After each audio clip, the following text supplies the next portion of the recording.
Iyo. Awusana swa 14 leo. Aiwa. Awufoni ka uchindula makusina naye. Ndivyo fana zinemsore. Ndikuziya.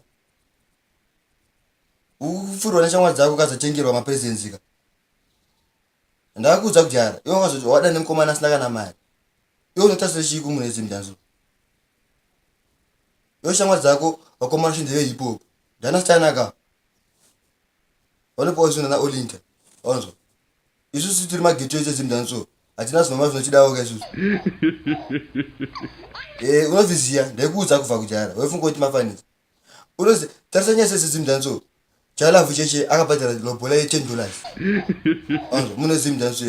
Sniper nechikwendeza ari muindustry apo $50.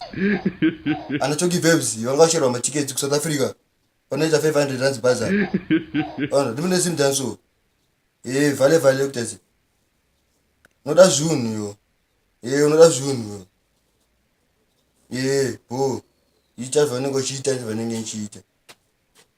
Plus unchite yo. Ndazova kusorota panape wangochonchite yo.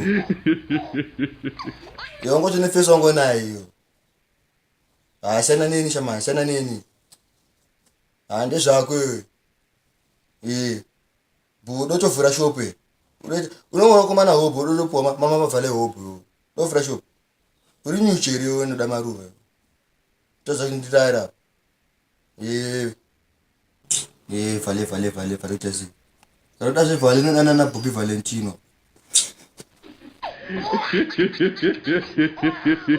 Eyo mazimbo, this is Skimbo's Sorigondo TV. The Women of Purpose vatunziraka The Power of Women African Attire Gala Night muswa 25 March. Doubletree by U-Tone London Docklands. Ayo wakamsashayike uyayine ma African Attire yenyu kana musina musauye mekedero okarema tsvaka musashayike.